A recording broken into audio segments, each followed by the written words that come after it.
Oh, you're gonna get it. What?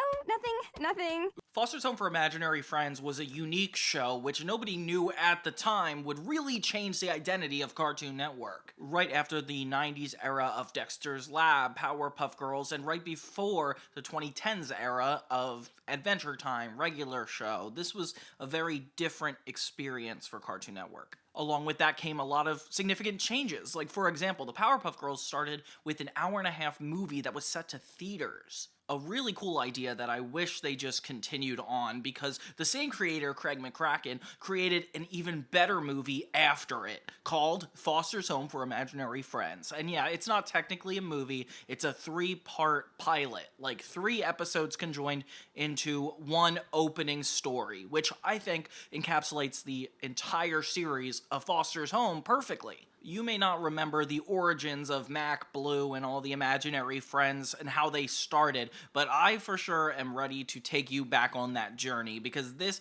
is something that needs to be talked about years later, because I love this movie. So let's review House of Blues, the 3-part opening that made Foster's Home what it is and Cartoon Network a legacy company.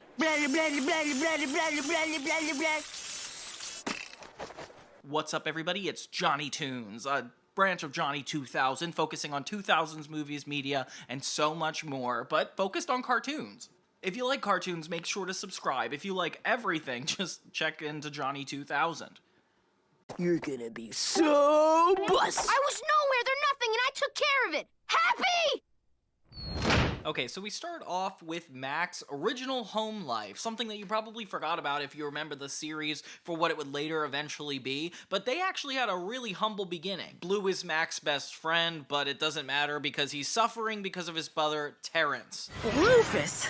Bluefus? His name is Beauregard Q. Kazoo, and you know it! Terrence is just all around a bully, rude, and doesn't like Blue, so nobody really wins until Blue steps up and throws a vase just to assert dominance, and this actually works against him. When the mom comes home, it seems like Blue's gonna get in trouble, but really Terrence, she could see right through him, so luckily the mom knows what's up. But she still has a point that maybe Mac is too old for an imaginary friend. Oh my gosh, that was quick. This part breaks my heart and Blue's heart as he listens in, and it is so tragic. It almost feels like abandoning like your best friend and having it be your mom say it, like she's the one with the boundaries. That's really depressing.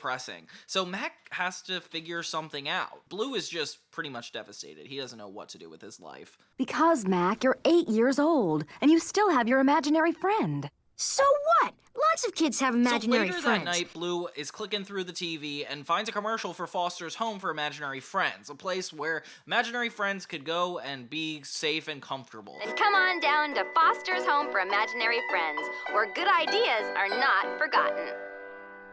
So he takes Mac to it the next day, and right away we get introduced to Mr. Harriman, who is this uptight stickler bunny that just likes to create rules and live structured lives. I mean, I don't know, he's a very OCD character. The head of business affairs at this facility, and am in no way a butler or any other member of the service trade. Next person to meet is Frankie, who is actually the caretaker of the house, and, you know, this teenage girl that just kind of looks after everybody, and her and Mr. Harriman do not get along. Man, one of these days. And she's pretty abused in this role, honestly. It's not fair. You feel really bad for her. Then we meet Wilt, and that's a fun experience because he's super friendly, a people pleaser, and that becomes his personality trait literally throughout the entire show. Well, yeah, I used to, whatever.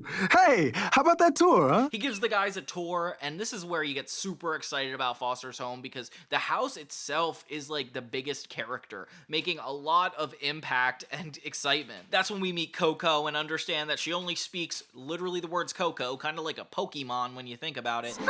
Yes. Yes. Yes. Yes.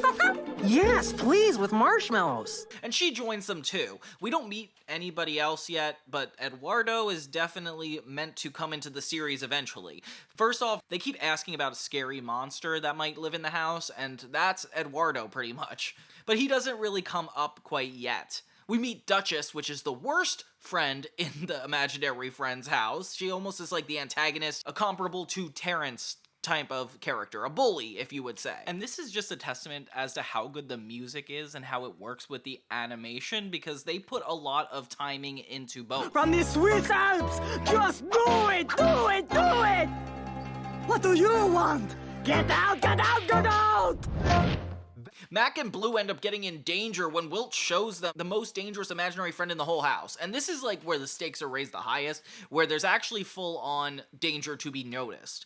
They finally meet Eduardo when he saves the day, rescuing them, and it's really sweet. We learn this guy speaks Spanish, and it's definitely really fun. There's a lot to be excited about with Eduardo later in the series. Blue tries to eat him, though. I don't know where that comes from. Stop!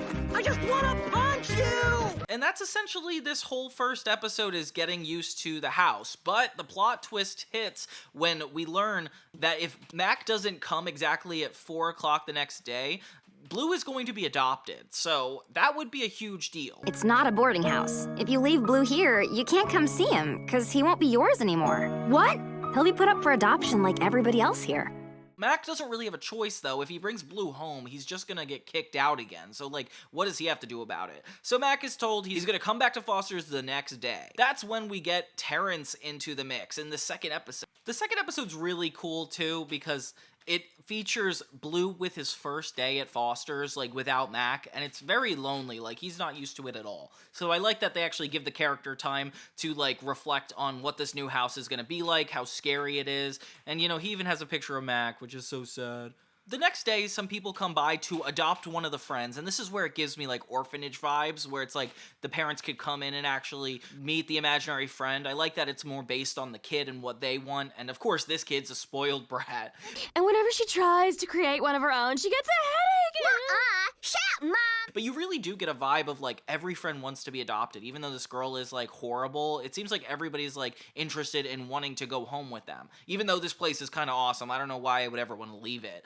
But this little girl sets her eyes on Blue. Oh my gosh. Yeah, of course Duchess wants to go with her because she likes a spoiled rich family, but this girl wants Blue. So it becomes this whole race throughout the entire house, with Wilt, Eduardo, and Coco showing their true friendship by helping him avoid her. I just like that she keeps calling him Tiffany. I don't know why, it's just so funny to think that Blue, of all people, would be named Tiffany somehow. The action animation in this part is so awesome, and I feel like it can only happen because they were able to spread this across 3 episodes. Like, I'm just so grateful that they actually gave the time it deserves to do this, because the animators are so impressive with this chase sequence. Like, I love what's going on here. And honestly, this keeps going to a concerning extent, where they eventually do get Blue, bring him to Mr. Harriman's office, and pretty much is about to sign him away. Mac comes just in time at exactly 4 o'clock to be able to stop this from happening, and it was a close call. The best part of this all is setting up the fact that this could actually happen.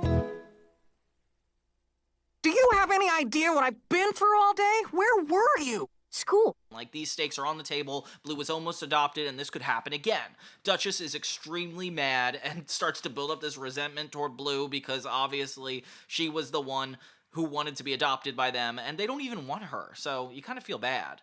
That's when Terrence follows Mac all the way to the Foster's house, figuring out what he's really been up to, and their mom is going to be angry. He meets Duchess outside the Foster's home, and the two start to relate on how they both hate Blue. Aw, this is kind of depressing. This kind of counteracts the whole wholesome thing, but they just keep dissing on Duchess just because she's ugly. Like, the whole joke is that she's just hideous and disgusting, and Terrence literally is about to throw up in their first encounter. So I don't know if I should feel bad or I don't know. But I can't pull it off without a vicious, mean, evil, and terrible creep like you. So, will you help me, you big jerk? But yeah, it's really crazy how these two villains come together, and after second episode, like, it's the perfect cliffhanger. And this is, like, right where we end, is having Duchess and Terrence meet, and Blue waiting for 4 o'clock the next day. All we know is something is about to happen.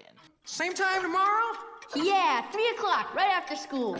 Yeah, so now that Terrence knows that Mac is going back to this Foster's home, he starts to interfere. That's when we hit episode 3, where Terrence and Duchess really play a strong role. Terrence locks Mac into his room so he can't get to Foster's. And it's kind of scary because it's like, how far is his brother willing to go? Luckily, Mac has these eggs that Coco made for him, which is really cute, and he's able to eventually get out. But you know what? Blue doesn't see that at all. Blue is just nervous, waiting, and sees that Mac doesn't show up. You get like major abandonment vibes, and yeah, it's not pleasant at all. Duchess ends up pulling in even more help from the giant scary monster from even earlier. Oh my gosh, yeah, the one that Eduardo saved Blue from? That's crazy. Meanwhile, Terrence shows up ready to adopt Blue, and since Blue's the only one who knows him, nobody really believes him. So we get this montage of Terrence trying to get Blue, and when Mac gets there, Blue is gone. Oof, and everybody's so angry at Mac. We gotta try and get him back, cause... You go, girl!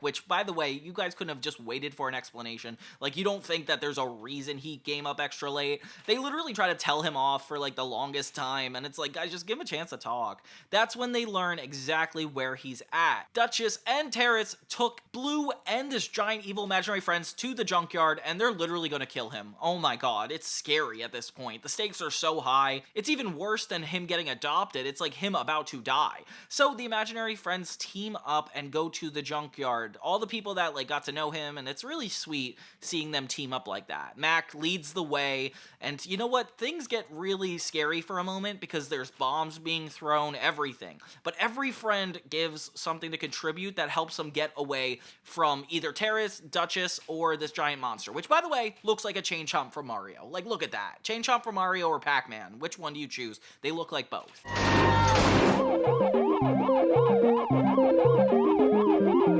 Yep, and then in the end, they finally save Blue, and he's not adopted. Yay! But obviously everybody's pretty angry at Duchess because now she's just gonna live in the house and we're gonna forget that she tried to murder Blue. Like, why is there no boundary issues? And we talk about Madame Foster throughout this episode, the woman who created this house, like why she created it, to have friends, and it's a very inspirational story. We get to meet her at the very end of the episode, and despite knowing that she's like this crazy kook that we get to meet later with the funniest beats of all, she just comes in pretty chill here. Madam Foster, you're alive! Huh? Well, of course I'm alive. What do you think? Well, just that I've been here a few days and I never saw you, so I just figured. It takes me a while to get down the steps, okay? I am old! And she kind of has this, like, powerful presence that when she comes down, she's, like, just able to get whatever she wants. And I don't know, there's something bold about her. I kind of respected her at this age. Mr. Harriman is kind of not happy about everybody bending the rules. And Frankie is on their side, which is really sweet. So there's this nice little kumbaya moment where all the friends come back together and Mac and Blue get to finally balance their friendship. But there's always this overarching threat, Blue being able to be adopted later on, which is really scary, honestly. It's something I really remember from the show, is just how often it is to like view these threats. But it's such a good pilot episode, especially establishing not only the wholesomeness of the characters, like the importance of teamwork and coming together, but helping people when they're lonely or like adopting rejected people. Like, there's just such good vibes in this episode, and you feel super bad for Mac because he definitely doesn't want to give away his imaginary friend, but he does earn the right to fight for him, which is so genuine. And yeah, just everything turns out okay, and I think that's the part that makes me feel the best, you know? The comedy in this is so unique because I feel like they're so good with timing jokes that they just keep awkward pauses for way longer than they need to. They keep people repeating obnoxious phrases more often than you expect. I guess the child is quite bright. Oh, yeah. Sí. Totally. Yep. Muy bueno. I'll say. Ah. Sure is. It's true. Right. And like, I don't know, it's just a really good way of having its own identity aside from any other Cartoon Network show. So yeah, we got some good characters and a good start. Counted as our first 3 episodes of season 1. It's very interesting because Craig McCracken also created the Powerpuff Girls, and you just know that he's so good at doing these movie arc story starting episodes. He's just good at juggling comedy and raising stakes, and does it in a way that like kind of takes its time. So I'm really happy we actually gave it to him this time, and it wasn't like the Powerpuff Girls where it was a movie separate. Like, this actually counted toward the first season. If you want to see more or hear more cartoons, don't forget to check out Johnny Toons here on YouTube, or I guess Johnny's 2000. A lot of content, a lot of fun. Thank you guys so much for watching and your ongoing support. It really makes my day. Have a great day, guys.